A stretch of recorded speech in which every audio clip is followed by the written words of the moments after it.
Hello. In this brief tutorial, I will step you through the process to download the 4473 file export tool, and then once we download the tool, we'll step through the configuration process as well. The first thing you need to do is log in successfully to 4473 Cloud. From the dashboard page, you'll see in the upper right-hand corner, there's a drop-down, and from there, just go to your FFL settings.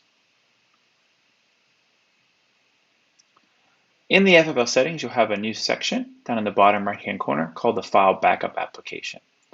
To simply download, click the Windows icon. One thing that's important to note while this file is downloading, let's take a look at the bullet points that are here and specifically about the file backup application. First thing first, the 4473 file backup application is a one-time installation and configuration process, and we'll step through that here in a minute. Once the tool is installed, your documents will be downloaded at the time you configure on a daily basis to meet the ATF's daily requirements. And finally, and probably the most important one, the time that is configured must be a time when the machine where the application is installed is powered on and operating. In other words, if the computer where this application is installed is not on when the time it is supposed to be executed, the process will not run. The nice thing is the next time the computer is powered on and the process executes, any files will be downloaded from the previous runtime. So let's step through real quick the actual install process. Very simple. The install.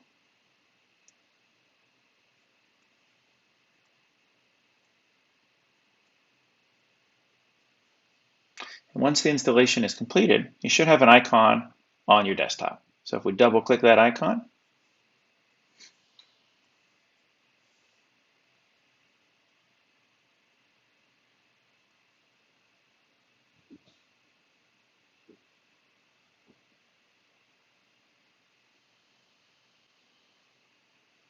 the first thing you need to do after the installation is complete, and any future time as well, is you'll need to log in properly.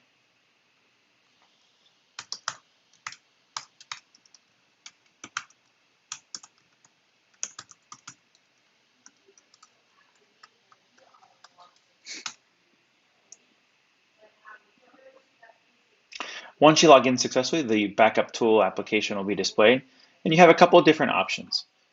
The first thing you need to do is pick or select a time from the dropdown of when you want the actual application to run. And when it runs, it will be downloading your files for you. So in this case, let's pick 12 p.m. The other important thing you'll need to do is you'll need to select a location of where you want the files to be downloaded locally on this machine, or potentially if you select a network drive. So simply to do that, you can click Browse. In this case, I'm going to select this 4473 file folder. Select that. When you do that, then save your changes. What is nice here as well is down in the bottom, you'll see your account name, the account type, the path where you're saving the files, the different account names, the store names, the FFL number, and the status as well. At this point in time, you have a couple of different options. You can simply just close the application, and at the next runtime, in this case 12 p.m., all of your files will be downloaded properly. Or you could simply click the download all files. So if I do that, see downloading.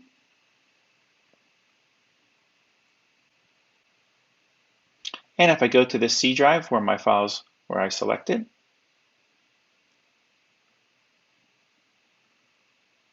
you'll see I have my files are all saved in the directory, the different folders and directories.